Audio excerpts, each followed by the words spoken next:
I'm gonna call the meeting to order. All right, I'll start with roll call. Tom Duster. Here. Roger Lang. Here. Renee Davis. Here. Ken Houston. Here. Wes Lowry. Here. Kevin Bowden. Oh, He's he's gone. not here. Alex Merklin. Here. Hope Orlett. Here. Chris Suffer. Here. Leo Arevalo. And then Diane Christopher. Kristy's not here yet. Okay. Looking for approval of the previous month's minutes. Any questions or comments about the minutes? None for me. None for me. That was good. One of you want to make a motion? I move to approve. Second. We're gonna be doing that a lot. Yeah, we're gonna get the next one. Okay. All in favor? Aye. All right. Is Kevin not here? Correct. He's. Somebody want to do the? Yeah, in Kevin's absence, I'll be taking over the status report. June 17th, 2025, the flow of the St. Vrain at the Lions Gauge at 8 a.m. was approximately 707 CFS. This is not the correct one. Hold on, sorry. I edited the one from last year, so let me pull that one up.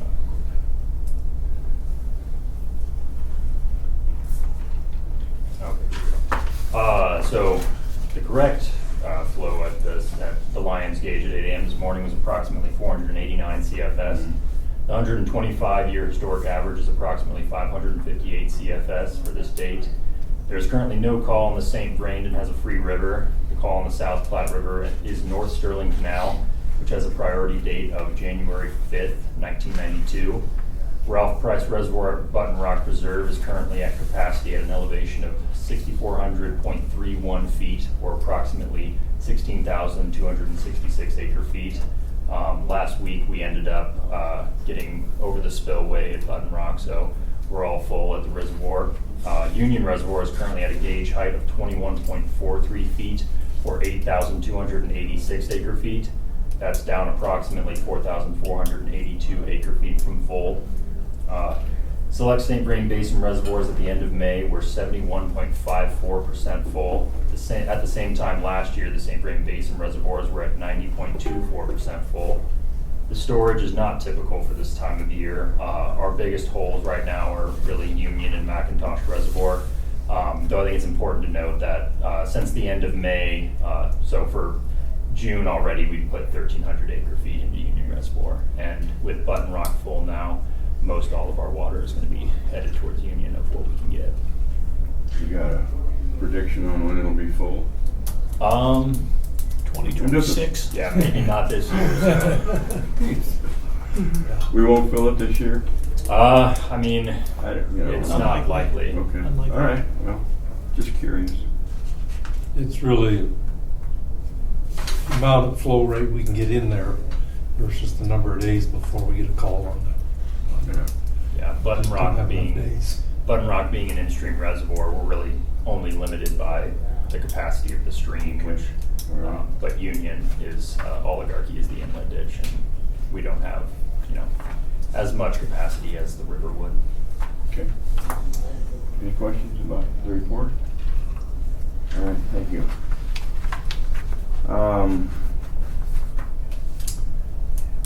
I guess no public provide to be heard.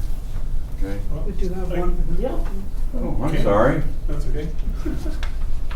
You have something to say to us? Yeah, so in March, I talked to the city council and then realized, hey, there's a water advisory board, and that's probably where I should take my thoughts instead of the council, and then if we can get some traction here, that might get some more traction with council, because they've got a lot on their plate and things like that. And you are who? I'm Jonathan Hoffland with myself. Okay. And That's fine. I live at 1036 Willow Creek Circle, over by the Red Barn Park, and I've been a Longmont resident for about 26 years, and it's a great place to live, and and really water quality is excellent for the most part. And what I want to say is that I think it can be even more excellent for even less cost and less complexity. So what I talked to the council about was the idea or thought of removing the fluoridation. And we've been fluoridating since 1958. Fluoridation kind of started in the 40s. And we're kind of acting like that's still the science. We're still working on 1950s science. And there's a lot of science that has come out recently. And in fact, 2 states recently have banned fluoridation.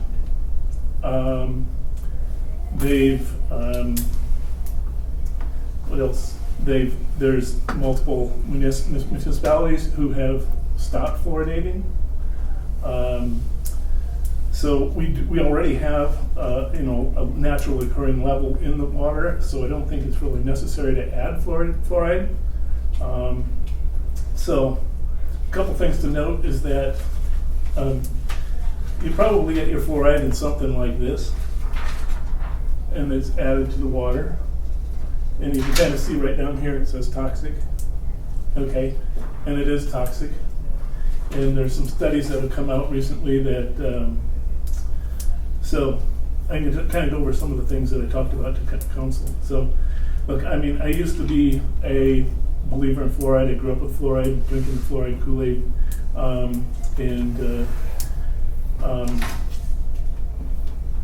during COVID, we learned that the government health agencies are, not up to date. They don't always get it right, and they don't have people's best holistic interests at heart.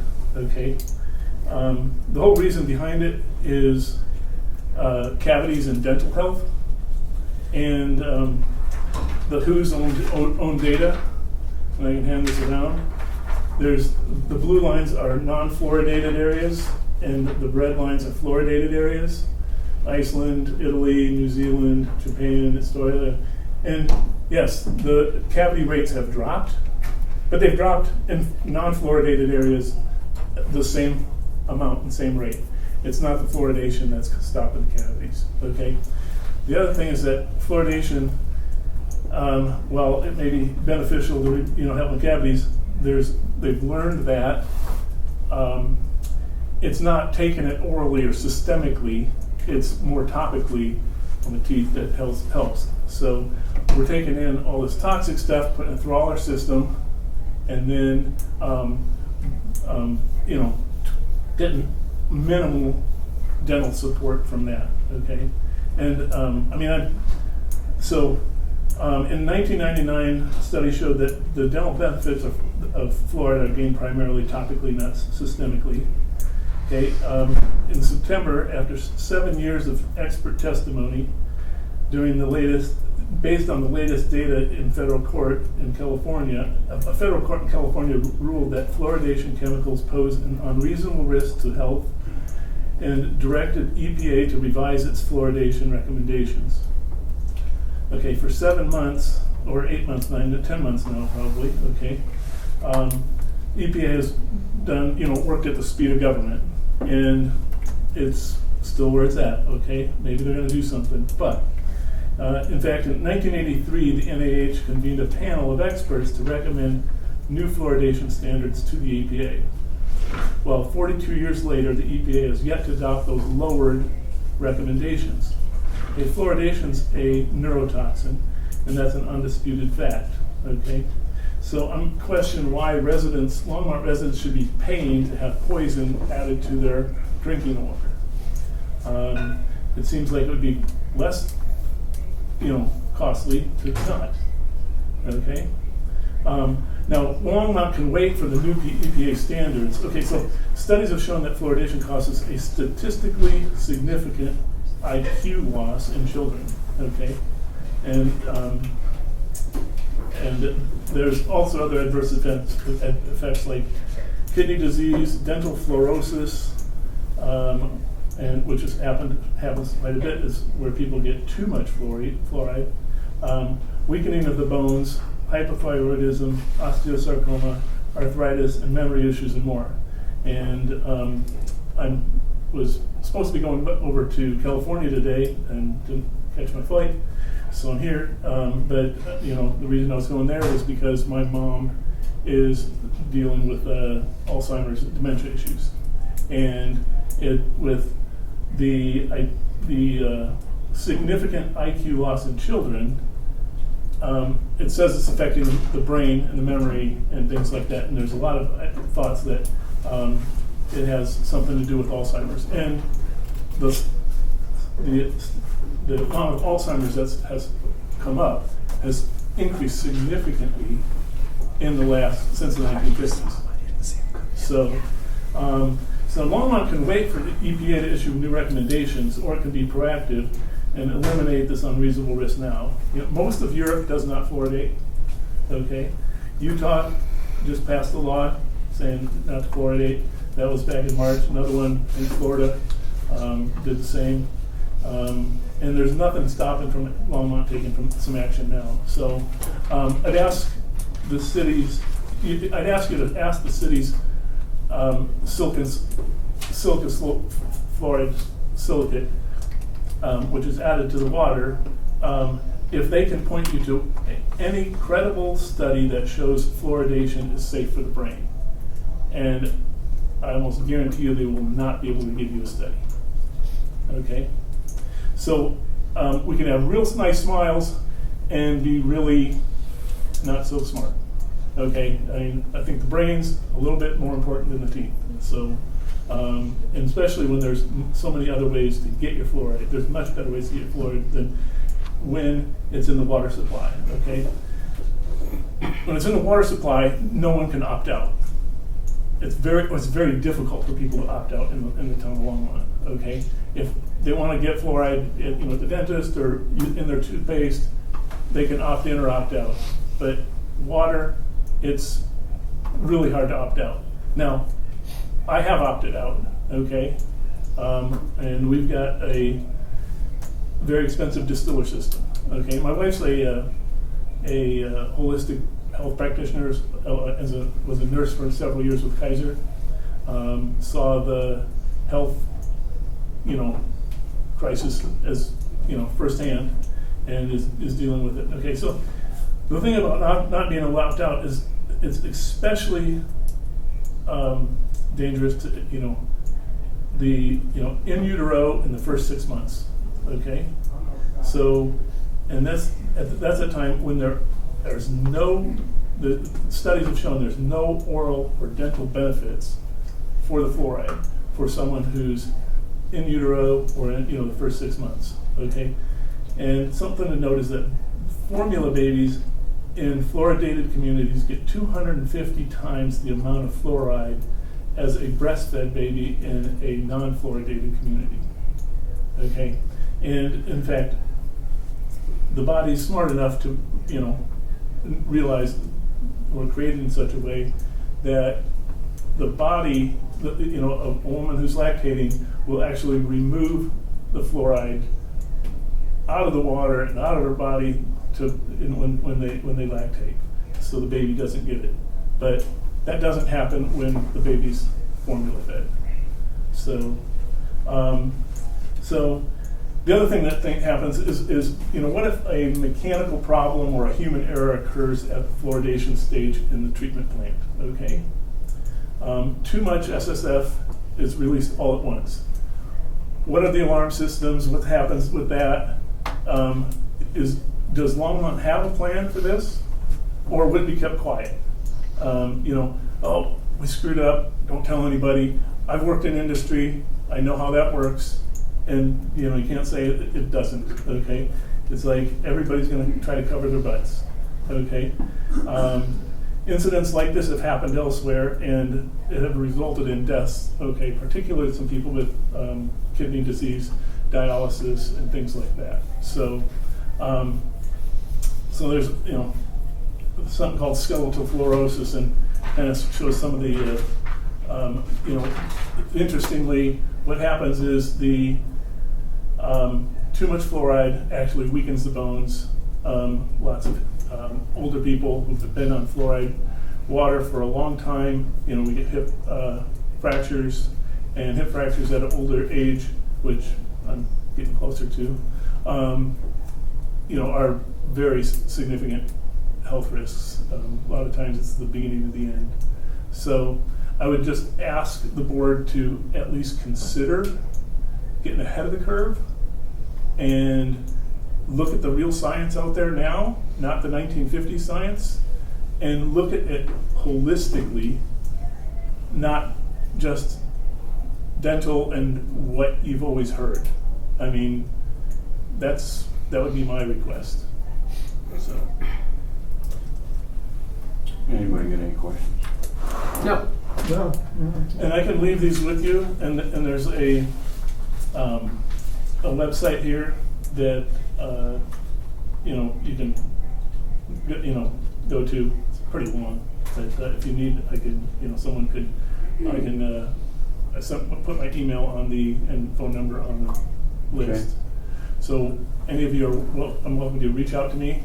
I can send it to you so you don't have to type it all in, and at least for a little primer of what, you know, is the story right now with fluoride.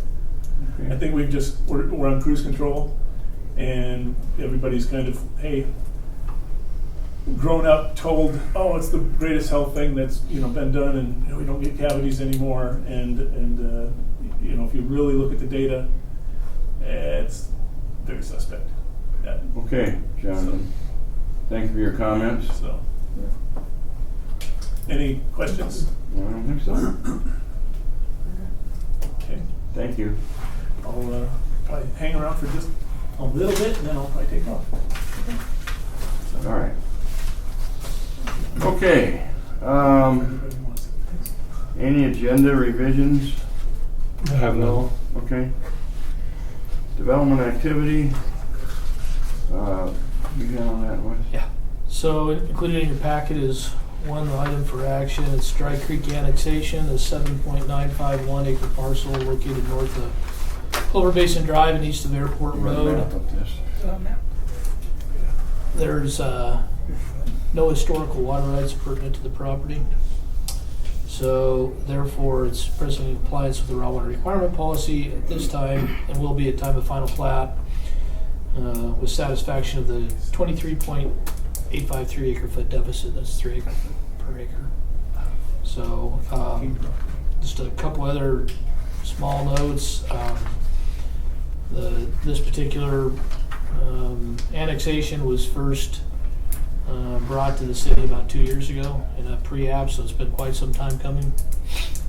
They currently, there's no site plan and no builder engaged with the developer to develop it yet. But most likely will be single family, duplex and townhome mixture. So it's currently ag land, and its proposed zoning, if it's annexed, is residential mixed neighborhood. When you say mixed, do you mean multifamily? Mixed, single family, multifamily, whatever. But not necessarily mixed commercial. No commercial, mixed neighborhood, yeah. Now, you say this has been around for a while. Is the same developer involved in this thing, or has it changed? So the current owner of the property that's developing it, I think they bought it a few years ago, probably 2, 3, 4 years ago, and then with the intention of annexing and developing. Questions? I butted in before you asked for questions. Pardon? I butted in before you asked for questions. You know, butt in again. It's There's what I only do. 3 of us, so you It's got. what I do. That's all right. Let's let him ask a question. I feel like you have one. no, on the spot. No, you have one. Usually I do, actually, but Wes, I think, anticipated all my questions. I got nothing. You looking for a motion? Yeah. Yeah, just to forward it to city council with that information. So I do have a question, actually. So, like, prior to a developer being involved, they're just trying to satisfy or take care of the raw water issues to kind of incentivize somebody to come in to make it more appealing or something, or like, why are they so? maybe further ahead of. So some developers are also going to be the builder of the property. I don't think that's the case here. I think this is just a land developer, and he would subcontract with a builder. Oh, okay. There's So no that's, builder that's so involved. there's Okay. that's probably a nuance. The other part of it, the board may recall there was the if I wrote it down, the property to the immediate east. I think it was some address on Quill Road. I can't remember the exact address, but I'll make up a number: 3225 Quill Road annexation. They were proposing to annex really the 4 parcels directly east of there. And if you paid attention to city council, you see that they, after a lot of discussion, they withdrew their application. So it could be that this particular parcel was waiting for that one to annex, because had it went through council, they would have annexed afterwards, but I don't know, that's only speculation. So they need to purchase the water. They'll need to satisfy the raw water policy and And what's not the- less than 3 acre-feet per acre. What's the timing on that? You anticipate that So if happening in the they, near future, or most, you know? usually, if there's an outstanding deficit following annexation, the satisfaction of the remaining deficit's usually at the very end of the plating process, because if they transfer any water rights by code, those can't go back to them without a vote of the people. So if they're looking at non-historic, they want to wait till they're absolutely sure they're ready to pull the proverbial trigger and move forward. With a almost a 24 acre foot deficit, that's not a small cash in lieu payment. So it could be subdivided and platted in parcels, but honestly 8 acres is pretty small relatively to what we normally see. So I would think you would probably annex, and then the whole thing would, or nearly the whole thing would plat after that. Okay. Is there a motion to move it forward? I move that upon satisfaction of the, almost 24 acre foot deficit, right? They'd be in compliance at That final they'd be in plat. compliance. And Mhm. So is that a motion, Tom? I think so, right? I second it, Whatever it was. whatever it was. I second the motion that we give council the green light Okay. once they supply the 23.853 All right. feet. So moved and second. All in favor? Aye. Okay. Thanks, Wes. Sure. All right. We're on to cash in lieu, so Wes, you still have the floor. Okay. So what we wanted to give to city council, give to water board is, there's not much to really include. We typically in the past, we've had available quarterly transaction data for CBT, and we haven't received any. The last one we received, I think, was last year. However, that being said, we've had discussions with water brokers, developers, and so on. And what we found is that historically, for the last 10 years, about 1,000 acre foot units of CBT is transacted per year. And that was pretty consistent with last year. Last year finished off CBT was transacting around $60,000 to $65,000 per unit. Haven't seen the data in writing, but I've heard that it's cooled off a little bit. It's probably in the $55,000 to $60,000 per unit range right now. Last year there was a number of water rights that were purchased and sold from private parties, including Lake McIntosh, Longmont Supply, Oligarchy, Beckwith. As it turned out, none of those ended up transferring prior to the May 1st change for cash in lieu. But what we found out was that, in talking with those folks, that when you look at what those transaction prices were coupled with CBT, so all the water rights that Longmont might otherwise choose to use cash in lieu to buy if it wanted to and needed to, the average price was $59,763 an acre foot, and that's what we included in your packet. So, which, to remind Water Board, is currently at $59,625 an acre foot. So, for all intents and purposes, about the same. We don't have the specific native basin transaction data because there's certain brokers in Longmont that they're the ones that are working hard to try to find the water rights and get them into the hands of the people that want them and need them. And when they shared it with us what the values were, they asked us not to share the specifics publicly, because it would, if someone found that I bought your car for a certain price and then sold it to somebody at a different price, there might be concerns with that. So that's why we don't have specific data, but we do know that the combined transaction price in the last 6 months has averaged $59,763 an acre foot. Okay. I mentioned this to Wes a little while back, but with Chimney Hollow, and we were basing a lot of our stuff on costs and that moving forward. And I don't know how deep we want to get into it today, and I'm just throwing this out. Down the road, or looking into the future, we will have to come up with something to base our cash in lieu on, something other than what we've been using in the last couple of years or so. So is that going through your mind too, as far as down the road, where do we go and how do we do it? Yeah, it really is. In fact, that's why we're starting to try to get a little more information on the native basin water rights. So we have that as a metric, and we'll always continue to at least understand what the CBT is going for.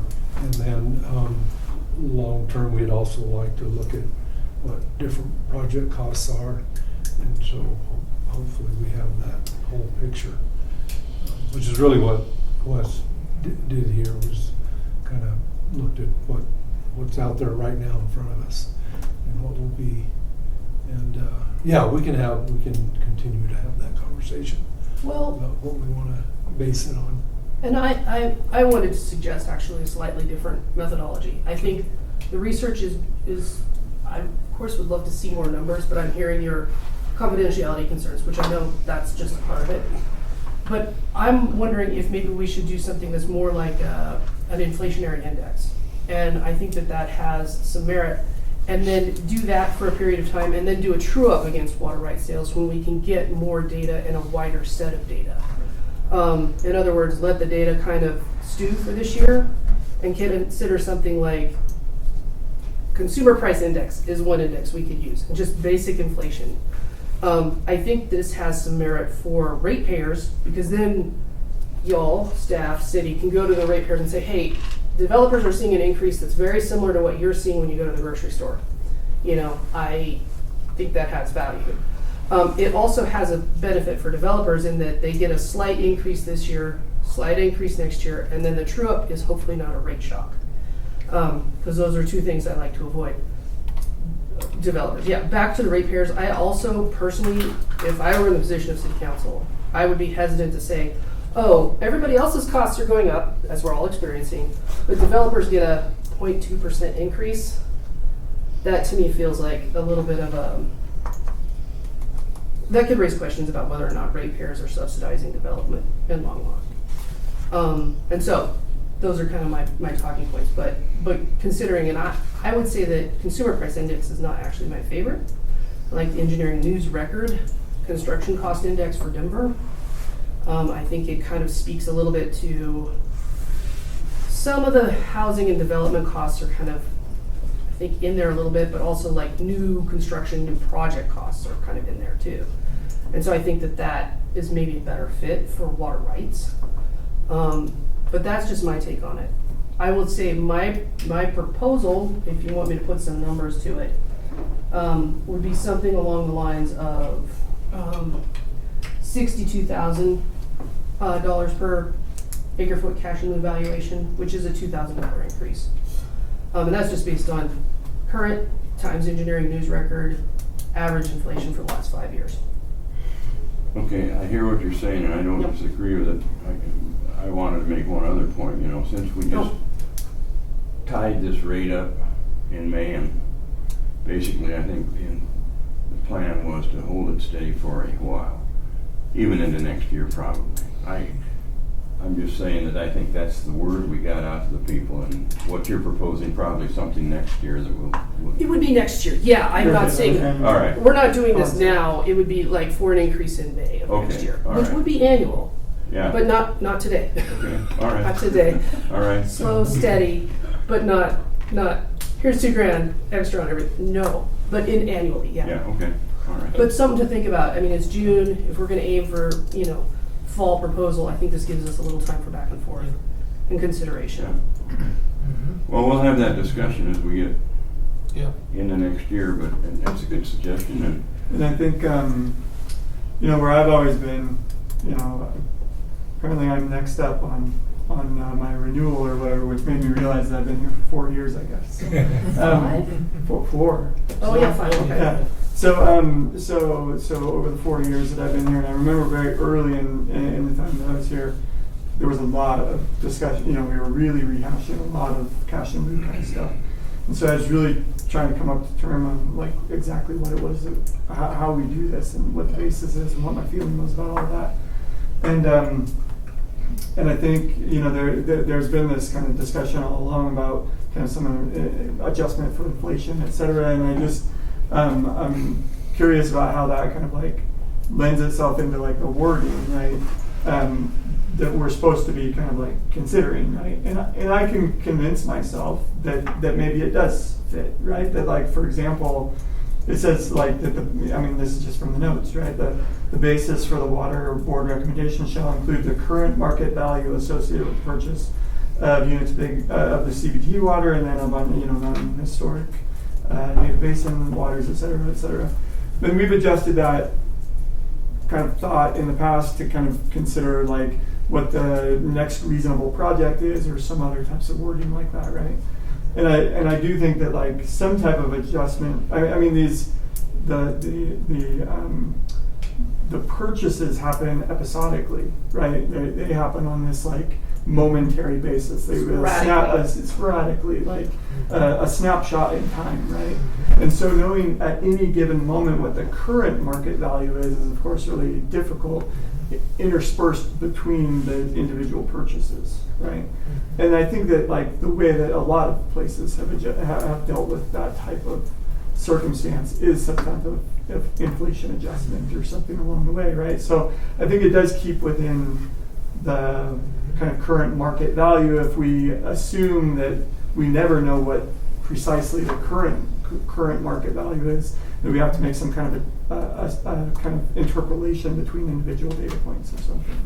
Yeah. So I would be in support of that, but just I need to make sure that I'm outlining my rationale for that, because I have in the past been really tied to market value being associated with sale price.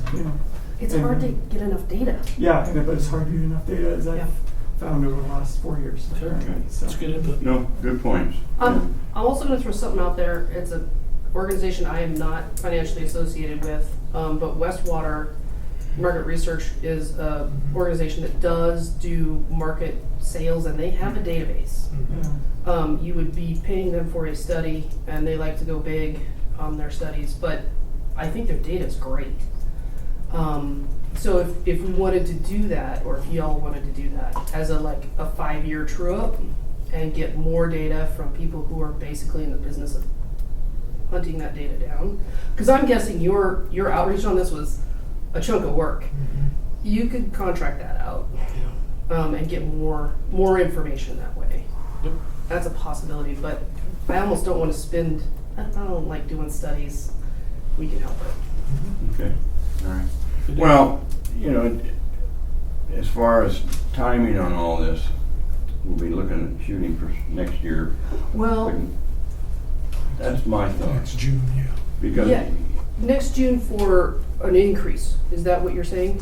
an adjustment. Yeah, or Mhm. adjustment, yes. Yeah, However it may go. yeah, If the CP, the Consumer Price Index goes down, that'd be groovy. yeah. But, you know, so what is the run-up? When does City Council need to see it, given that timing? If we were to have the adjustment land in June? That's usually the appropriate time of year, so that, Yeah. we can get it scheduled for city council. The thought was that they would, if there was gonna be, an adjustment that was gonna be recommended and for council to act on it, that they would do that in like the September-ish timeframe. Okay. So then there would be several months Mhm. for the public and the development community to know about it. So I think that was kind of the thought, is a decision we made in June, and then it could be brought to city council later that year in the early fall, and then it would become active on January 1st of the following year. Yeah, I like to be less surprising to As whoever with doing the it. developers, And, you know, and yeah. I think it's fair and I think it makes sense, so. I think cadence is good, but I think we need to be really particular because the next time it's on our agenda is, 3 months from now, which is August? Help me out. September. September, but if city council wants it in September. So at that point, you've already made a recommendation. So what you're doing in September, I think, is the way the new look would be is that in September, you're just maybe, unless there was something outstanding that happened, that in between your June recommendation, let's say in September, let's just say everything went off the charts, that native basin water rights that were confirmed, doubled, and CBT went through the roof, then I think there would be room to make another recommendation. But the thought is that generally to try to temper those changes, if you look in the history of the CBT in the past, there was a period of time where it was changing almost monthly. And that's really hard for the Yeah, development community. I don't think anybody on this side of the table is keen on So that. some of this September might also be having a further discussion on if there was an index, what might be the most appropriate index to Right. discuss. Maybe not the percentage with that, but that, or if there's, whatever. Here's my concern about timing, is if we're having that conversation again, fresh, with perhaps an index approach, and I know I'm coming in with a slightly different approach, but do we have enough board time to contemplate it? Do we have enough staff time to contemplate it, that if we were to make the change in September, it's not a shocker? So right now in the packet, there looks like there's would you recommend the 59, 763? 763, but if we were to do something that was indexed, it would be significantly more, not significantly more, $2,000 more. Do we want to do that in September? I think generally the expectation is the recommendation that would be in June, unless there was some really strong reason to make it a different recommendation in September. And I'm Kind of proposing- going with September because what happens in September, and especially in September, that starts this budgeting for the city council, and it really fills up a lot of their schedule. Yep. And to try to add some other things on the agenda, is we kind of have to try to get it in. They city manager requests 3 months in advance notice on the agenda. And not that it has to be, but that's just what we'd like to do. And so kind of working back and knowing that's what we would like, that's how we kind of derived staying consistent with the policy of a quarterly review, that the June one was going to be the best fit. Otherwise, we don't maybe at best have a month of lead time for a developer. If a recommendation's on September, we may not even get it to city council till December, and to make it effective January 1st, that wouldn't give much time. So it seems like in this new approach that we're taking, that we kind of have adopted only in the last, I don't know, 9 months, a year or something. The June recommendation really is the one that eventually goes to city council. And I guess my question is does it have to be? Could it be a July recommendation?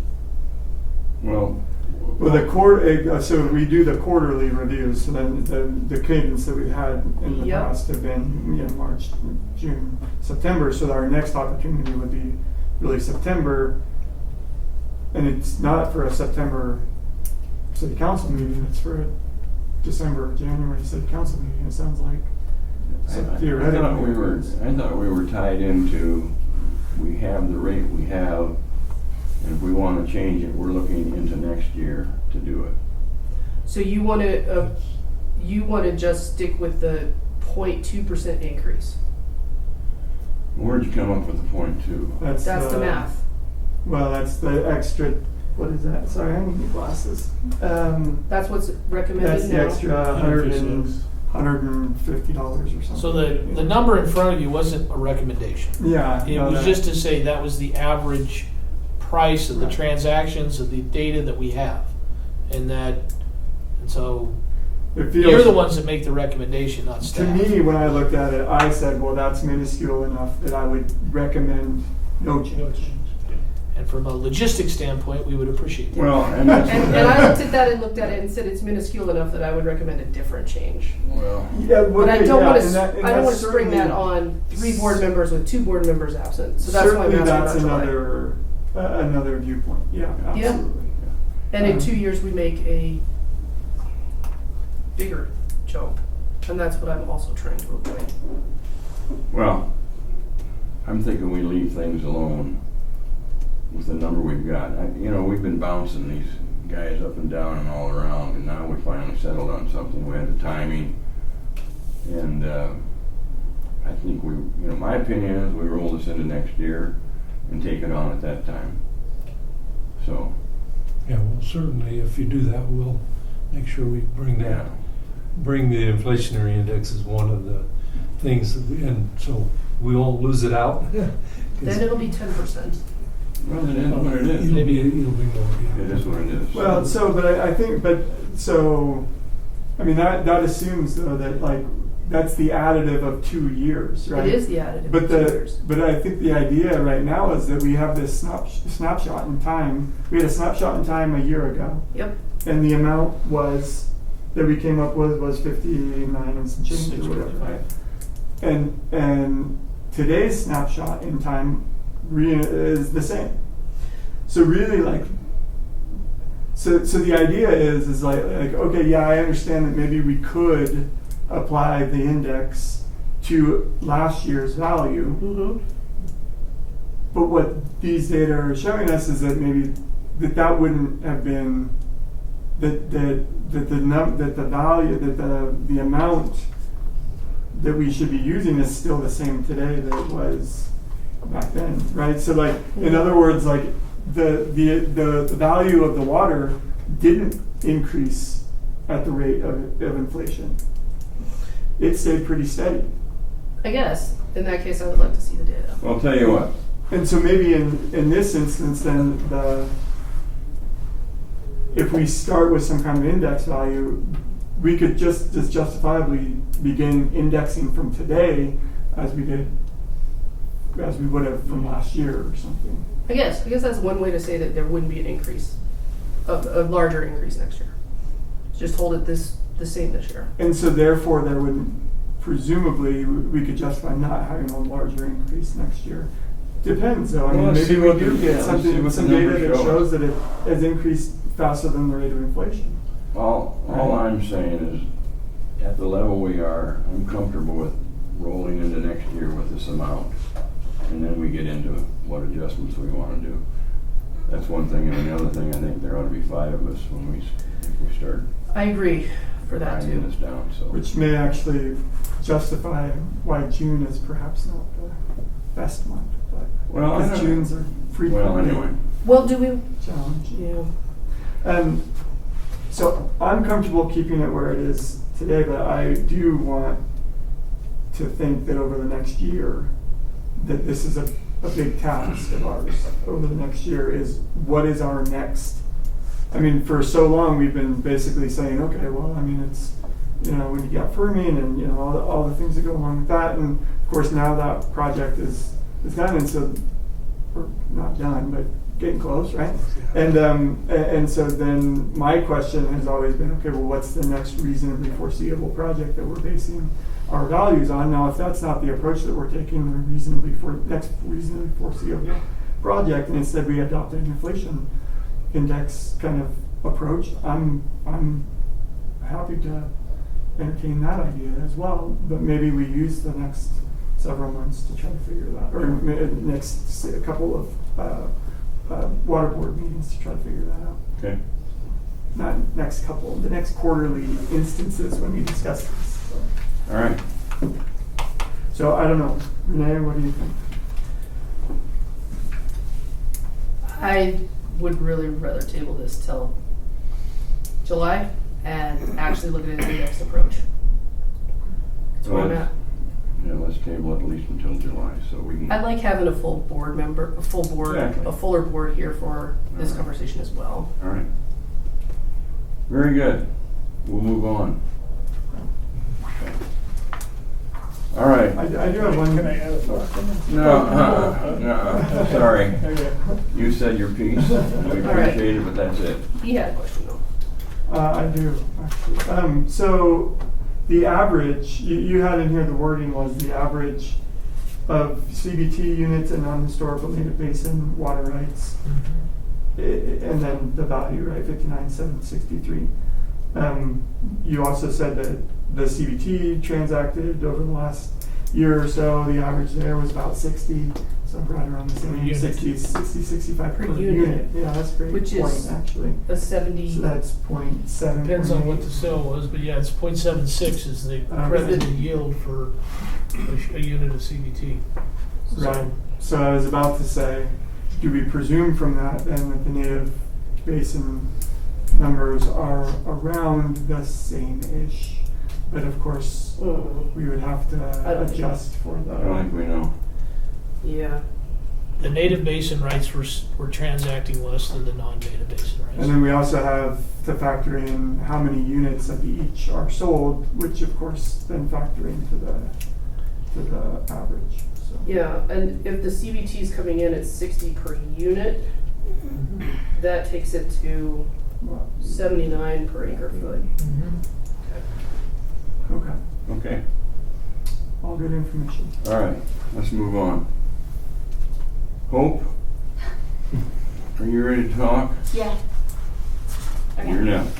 I'm next. So I'm just gonna pass these around. This is just our, our 2024 Water Conservation Annual Report. Obviously really late, but I planned to be here in March, but you know. Somebody else had plans. Yeah. Somebody else planned to be here in March as well. Great. So just some highlights from our annual report. Our 2024 gross per capita per day was 137 gallons, which is 37% reduction from our 2002 number. We saw a 6% total reduction in demand.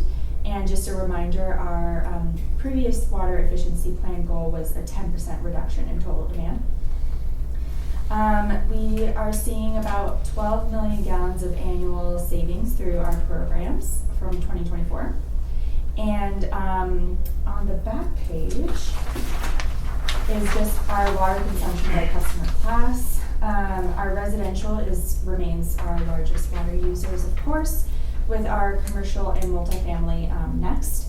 This just shows us kind of where our largest program potential lies, and so we're hoping to kind of focus on some multifamily and or commercial projects in the next couple of years. A couple of highlights from 2024 was our Longmont Water Fair, which was in June, and that event saw between 400 and 500 attendees. And then the biggest piece on the water fair from last year was that we were able to do some really cool engagement on our water efficiency plan update, where we did some dotocracy measurements of kind of preferred landscapes and kind of what people wanted to see in our water efficiency plan. And then we were able to implement those engagement opportunities into our plan update. So that was really cool. And then, of course, we had our water efficiency plan update. It was just accepted by the CWCB last week, so that's great. Our new goal is a 3% total water demand reduction by 2030 compared with our 2022 numbers. And then the biggest parts of our of where our programming is going to look at is landscapes, of course, and then focusing a little bit more on city projects and making sure that our municipal water use is as efficient as possible. And then the last highlight that we have is our city building audits. We partnered with Northern Water and Dingle Group to do some CII audits, and we did 3 city facilities: the rec center, this building, the service center, and the Sunset Pool. And then just in those 3 facilities, we saw 2 million gallons of annual savings opportunity. And actually the majority of that 2 million gallon savings is just in low-hanging fruit fixture updates like toilets, urinals, and showers. So we're hoping to focus on some projects at the rec center this year, hopefully this fall, maybe this winter, and hopefully replace some toilets and see some real boots on the ground savings. And then the last thing that I wanted to draw your attention to is that we did a Where Our Water Comes From campaign. Thanks for championing that, Alex. And so on our website is a new video series of where our water comes from. So if you just go to the Water Resources website page on longmont.com or longmont.gov, it's a video series. And so we're doing a big campaign of where our water comes from, why conservation is important. And then we also updated our water supply map. So in the past, we've been able to show our water supply, both our native and non-native supplies with the different channels that we use to transfer the water. And we just updated it to be more up to date. Accurate? Modern. And I don't think anything has really changed. It's just a little bit more up to date. So check those out on our website. We can send you guys the links afterwards in the meeting notes, so that you can have direct links on that. But a big part of why we did all of that was because we also had our 2025 water fair. So that was a couple weeks ago. It was this month in June. And it went great. I just attended, so that was kind of fun for me to not have to plan it. But we had some great people from the city kind of step up and plan in my absence. And a big focus on the water fair this year was not only where our water comes from, but how we treat it. And so we had 2 city booths talking about water treatment, and one of them was the relationship between how we treat water in the municipality system and the similarities of nature. So we had sand filtration and how it looks just like what nature does. And then we also had a booth on our water distribution system, so people could learn about backflow and what that is and why it's important, and then learn about the millions of miles we have of pipe underground. So I think it went really well, and I will come back to you all after we have numbers like last year. I'll do like a report on engagement numbers and stuff like that, but it went well. So that's another big highlight of this year. Great. Yeah. Great. That's interesting. Yeah. Questions for Nicole? Sure. On the water efficiency plan update, when was that submitted to the state? It was submitted to the state in January. And they approved it. Yep. That's a huge deal. It is a big deal. That's a big milestone because that's like a state requirement to get state funds, right? Correct. Yeah, so that's like a nice big piece to get done. And so, Yeah. good job. Thanks. Yeah, and the approval is a nice place to say, good job. And good job to, I'm sure you had help, so good job to all. I also want to say thank you for the water loss audit, my favorite thing, and getting Michael Castillo, yeah. Yeah, Michael Castillo in to talk to us about it last time. That was Great. also very exciting. Oh, good. I didn't know he was here. That's so great. Yeah, it was awesome. And so it's cool to see that stuff. It looks like things are going really well. So good work. Thank you. Keep going. Thanks. Tom, anything? Just a couple minor points. The 3 City of Longmont buildings that participated in this audits, I heard the rec center. Mhm. There were a couple of others, presumably. Yeah, the rec center, this building, the service center, and Sunset Pool. Got it. And I mean, both of those, I guess you think about a pool as a large water user, but of course, once you fill a pool, it probably is just a regular water user. There's a lot of people coming in and out, and they're all using the restrooms and whatever, and so I understand that it's like more than just your typical family home or something, but Yeah. like, is that true? Or do they use, like, do the pools use, is there water savings to be done within the pool facility itself?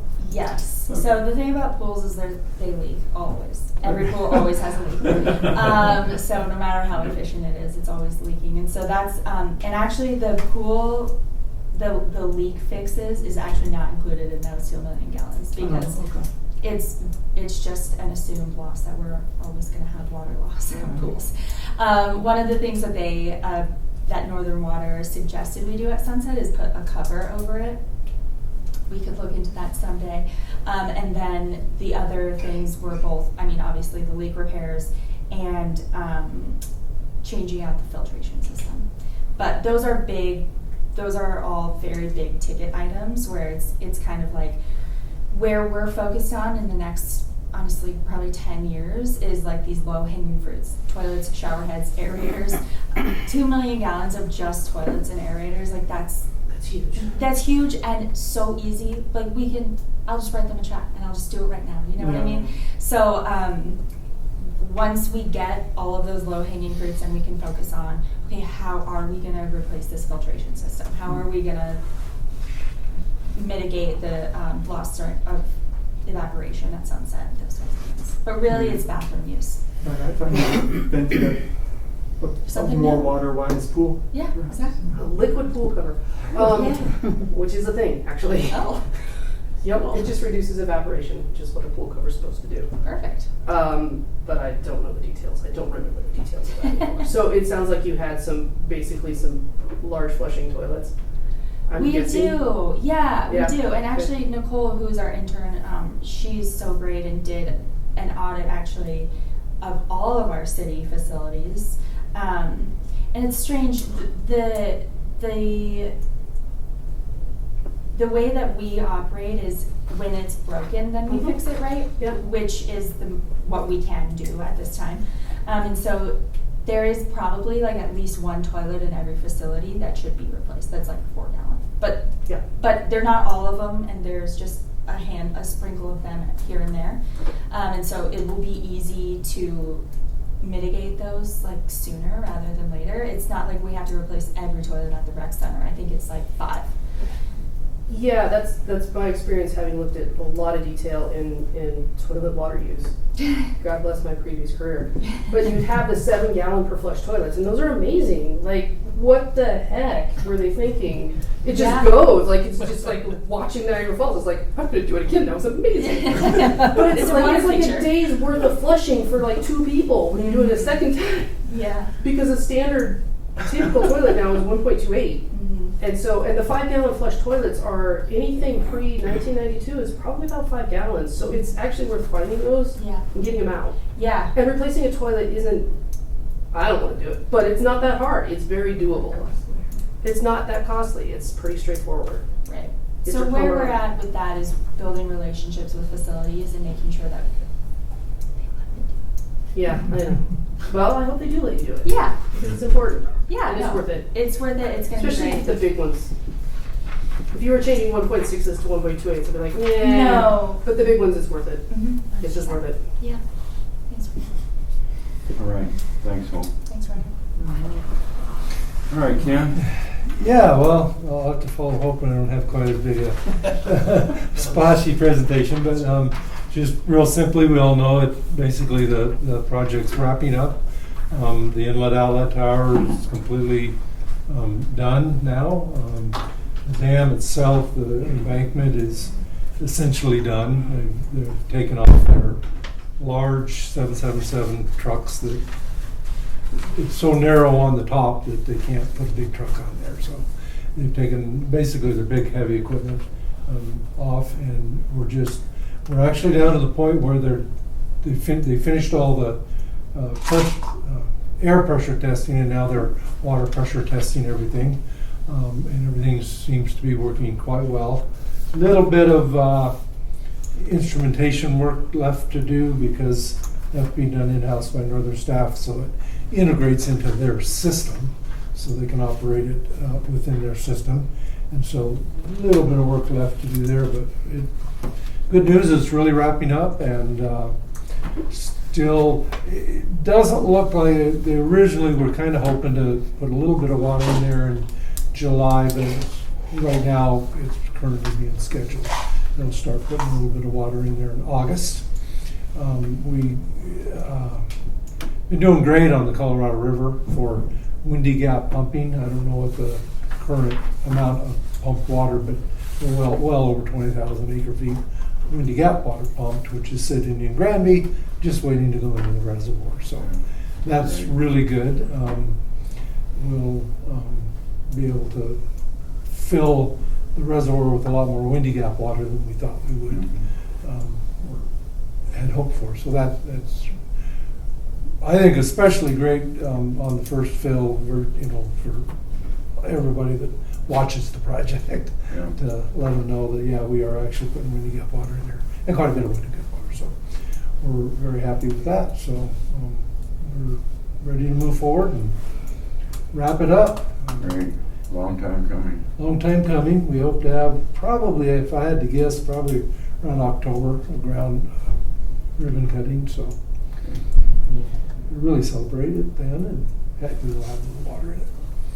So Great. it's doing well. Any questions for Kim? Yes, do you have the capacity to speak to the uranium issue that's come to light in the last month? A little bit. There really isn't a whole lot. As I think most people know, there are natural uranium minerals in all the granite around this front, Colorado, especially the northern Front Range here. Had the largest rock quarrying operation in the entire state of Colorado that went on when they were quarrying it. So that did every fracture, microscopically releases a fraction of uranium. Because the coffer dam immediately upstream of the main dam is where all the water from the entire operation, every time it rained, it washed the quarry, and especially the rock crushing operation, which is right beside the quarry, washed all that down into there. So there's a little bit of high uranium. So it was a It's concentrated. It was a concentration. Oh, God. Okay, Yeah. so Super it was coming concentrated. out of just the quarry, but concentrating in that little coffer dam, which is for capturing the rainwater, All the storm. Yeah, all the to stormwater. protect the dam. Okay, that's helpful for me to keep in mind. And these are, this fresh surfaces, right? I mean, this granite's been underground from some of it probably 1 billion years, right? And it's just been sitting there and not exposed to water and oxygen, and it just sits there. Then as soon as it gets exposed to water and oxygen, right, which are the two most reactive things around, it's gonna react and gonna release whatever it's got, essentially. And so it's this initial flush, essentially, that comes off of the rocks, especially in the crushers, the crushed rock and everything else that's, just real fresh right there. And it increases that surface area. There's a lot of now reactive surface because the rocks are being crushed up into little bits. If it was like the rock was being crushed and then removed from the site, and then all we were seeing was it coming off like the cliff faces or something, that was left over, there'd be not much surface area there to react. But I mean, there's a lot of reactive surface area there. And so there'll be an initial bit, I would imagine, that winds up in the reservoir. And I don't know, it all depends on, the dilution effect and everything. When it's full, when it's got 90,000 acre foot in it, Yeah, that's a lot. there's going to be a lot of water there relative to not a whole lot of surface. So- right now there's a lot of surface, not a whole lot of water, because all it is just rainwater coming through. So knowing that we've got a concentration situation going on with the coffer dam, And once we get more water in there, we're gonna have dilution, and that's generally how you deal with pollution, as the rhyme all goes. Is there gonna be testing once it's full to just kind of verify? Oh, yeah. In Yeah. fact, there's quite a bit of testing going on right now. Okay. Right now, they've actually hired a firm that specializes in uranium. Who is it, do you know? I don't know who that is now. So we're really kind of before the ball on understanding. They're going to look at what's there now. There are a number of different things that can happen. One, dilution. The other is on-site treatment. Okay. Could treat that amount of water that's there now, and those types of activities and those types of things are going to be studied, and will be out the next 6 months or so. Okay. So we're probably about 6 months away from having a good professional evaluation, to know exactly what we need to do and to identify all the but it will be very, very closely monitored. Okay. Certainly, we'll keep a close eye on it to make sure. And then as it's being filled, we'll also monitor, because there will be a little bit that comes out of the embankment. And you got an embankment that is crushed rock, at least one half of it. Hopefully the other half is protected by the hydraulic asphalt core. But that site will have a little bit of Yeah, and I would release. assume that's where most of the uranium probably comes out of once you start getting the dam filled, right? I mean, there's going to be the cliff faces, It's the first field. but again, it's a surface area issue. There's probably, I mean, there's tens of thousands times more surface area in that dam than there is in the soils and walls and things around the dam, you know. And I mean, probably even more. I don't even know. But it'll be interesting to see how it progresses. It's not too dissimilar actually from I had a research plan idea in my head that I was gonna propose to Northern. I ultimately decided that I don't have the resources that I need to be able to do research like this. But you know, in a lot of southwestern dams, the biggest problem is just salts, right? Salinity issues. That you get salt that leaches from the rock, right? And I thought this was so interesting that like when I was thinking through it, it was like, well, let's watch the progression of salt kind of come into this brand new reservoir and whether that improves some of the salinity modeling that they do in a lot of southwestern reservoirs. But I thought it was so interesting that it was a different element, of course, a much more flashy element that people are much more, we're much more worried about uranium than calcium, I suppose, right? But in any event, it'll be interesting to see how it progresses and whether it becomes a big problem. But my suspicion will be that it'll be a problem that they can, number one, manage, and number two, may not even be a problem to begin with once they get enough water in the reservoir to do what's there. So It really is a first fill issue. But yeah, we knew all along, the project knew all along that we were going to need to do a lot of water quality testing. Yeah. A, early on, and B, there's a question of how much water is going to go into and out of the reservoir versus going through the CBT system, because we'll tend to fill it, and then there might be times where we want to take a delivery out of it, but the water will be used from the CBT system and the water will be recolored in the reservoir. Part of the idea is that you don't want to,